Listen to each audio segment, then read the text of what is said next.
尊敬的面粉们好，今天你们赚钱了吗？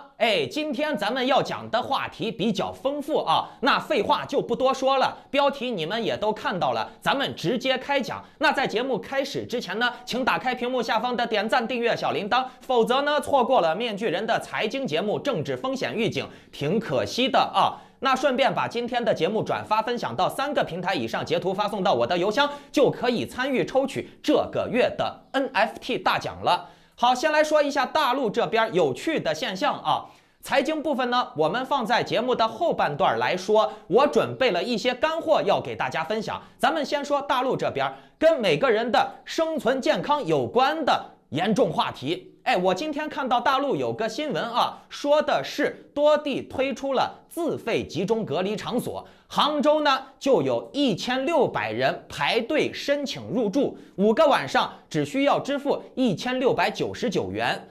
还有酒店呢推出了相关的隔离套餐。据悉，杭州目前呢已经储备建设了75个健康隔离点，共有16030间隔离租用房。市民如果发现自己是阳性的无症状感染者或者是轻型病例的话，可以向所在的社区或者是村委会进行申请，由归属地方的联合防控办公室进行综合研判评估以后，来给你批准入住证明，然后呢，你就可以进入这个健康之家了，并且呢，这个你进入啊，还要层层筛选和审核，要由所在地区的乡镇街道和社区的负责人给你盖章通行，你才能进去。申请人在接到了通知以后，必须做好个人防护，点对点的自行前往健康之家进行隔离。官方宣称，这个所谓的健康之家，它的收费标准呢，一般是不会高过市场的正常经营的什么酒店住宿的价位的。而且呢，里面的套餐费呀、饮食的费用呀，是按照每人不高于100块钱每天的标准来执行的。截止12月20日上午啊，已经有超过1600人申请集中隔离，预计未来几天申请的人数会有比较大的增长。面具人我就有点感慨啊，你看。之前呢，封城的时候、封控的时候，强制拉你们去方舱，你们都不去。现在好了，共产党给你玩个饥饿营销，把这个方舱改个名儿叫做健康之家。然后呢，你们老百姓现在都不舒服了，都阳了啊，感觉很难受，想要自己安全一点啊。现在呢，共产党给你搞个饥饿营销，说，你们现在想去方舱了，不行，你们要网上预约排队，而且呢，要先交钱。中国人就是这种心态嘛，恨人有，笑人无啊。什么东西大家都有了，就等于大家都没有。那什么东西我要能去，别人去不了，那这就是我的特权。我告诉你，只要饥饿营销一搞，什么药品呀、西红柿呀、双黄连呀、莲花清瘟呀，这些东西都可以抢。我告诉你，就连屎啊、肥料呀，只要给你搞个什么饥饿营销啊，要排队要抢购，我告诉你，中国人连屎都抢。这什么健康之家嘛，不就是原来的方舱废物再利用吗？换了个名字，换了个皮，而且现在的收费标准更高了啊！我就觉得你们想一下啊，这共产党习近平真的是溜啊！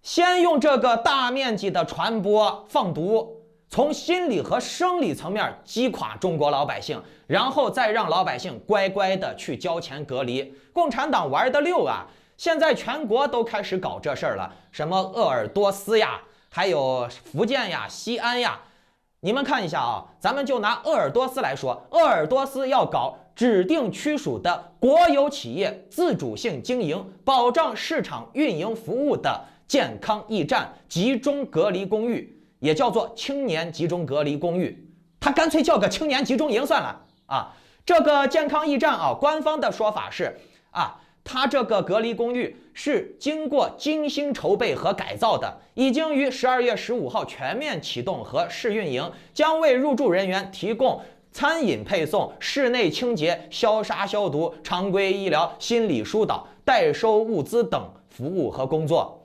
费用呢由入住人员自理啊，费用标准为165元一天一人，包含单间80元的住宿和服务费、80元的餐饮费以及5块钱的餐盒费。我感觉这个价格不低啊。我告诉你，还有呢，云南省大理市选定了6家酒店作为健康驿站，还有贵州、福建、上海、陕西、江苏、甘肃、南京都在搞健康驿站了。其实这个所谓的健康驿站，哎，大家也能想来，无非就是把原来的方舱给换了个皮，给你叫健康驿站嘛，然后就把你弄进去，继续割韭菜，继续收费。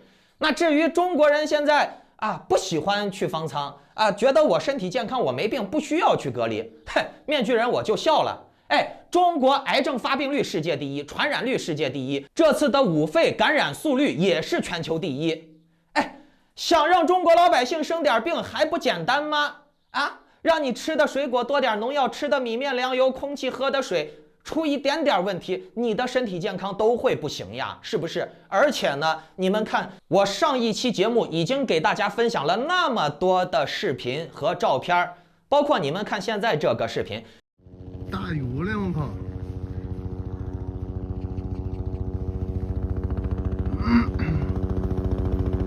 吓人！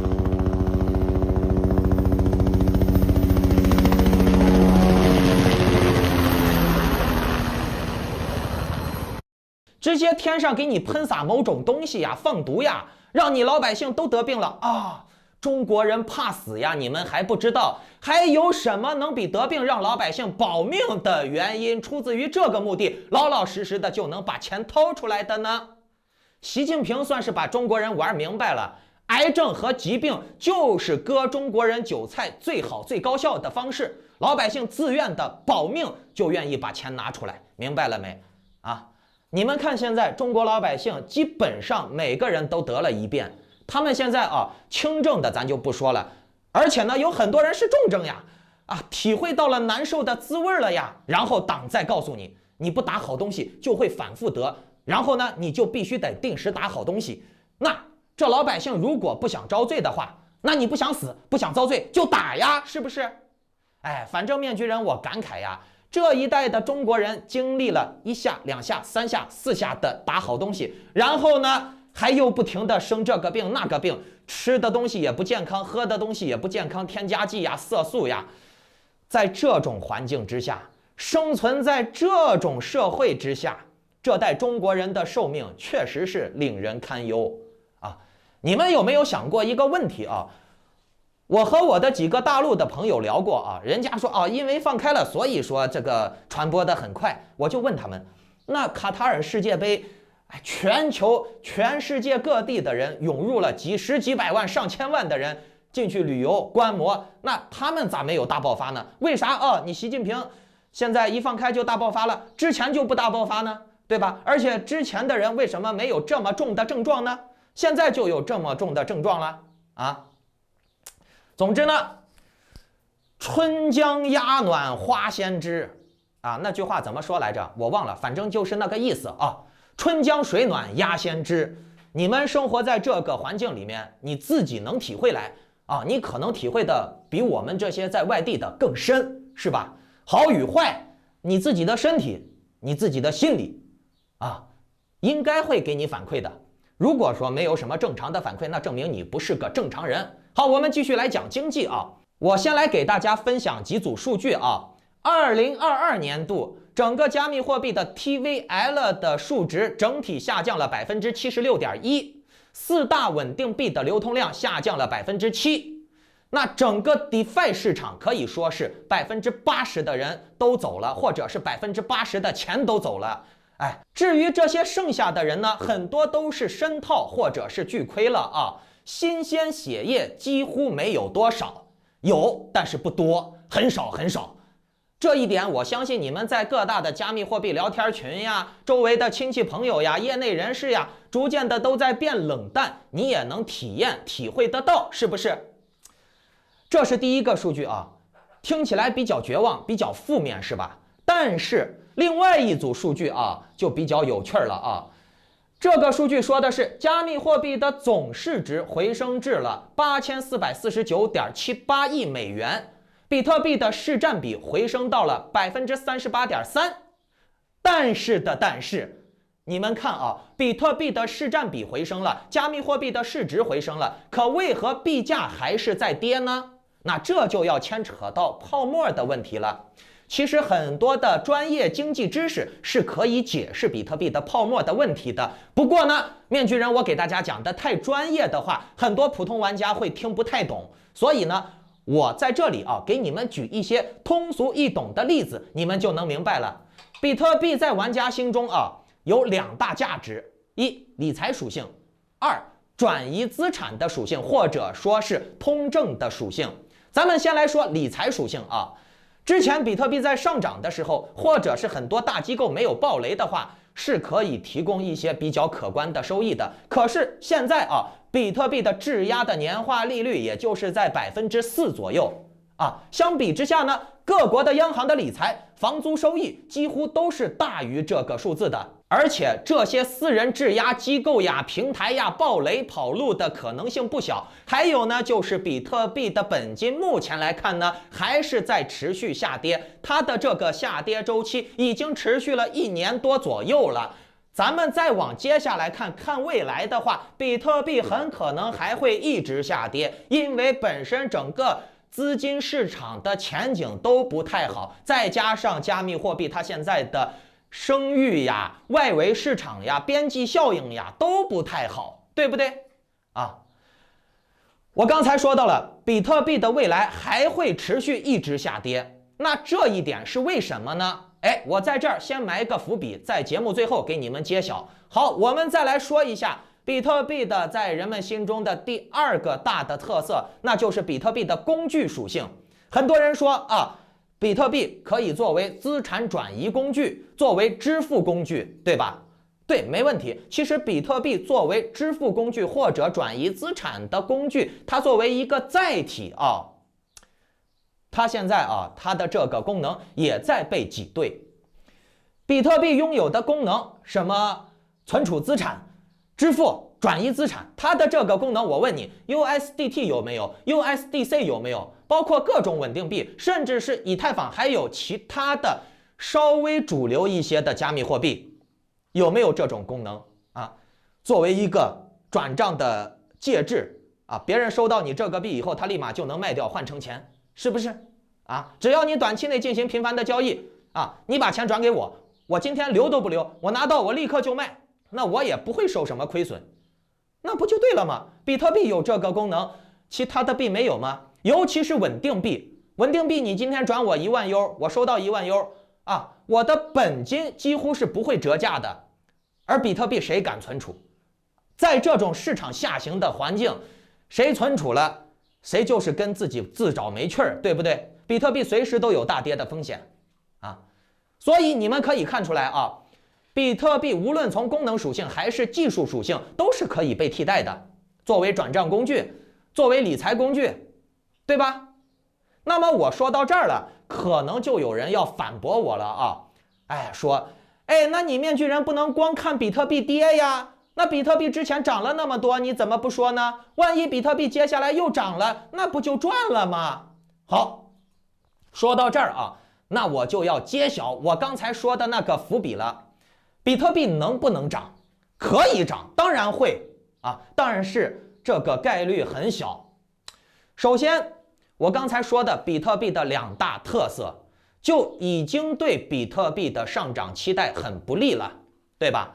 咱们再回顾一下，比特币作为理财的这个属性，现在很容易被替代；比特币作为转账、转移资产、支付工具载体的属性，也很容易被替代，是不是这2点就对比特币的上涨很不利。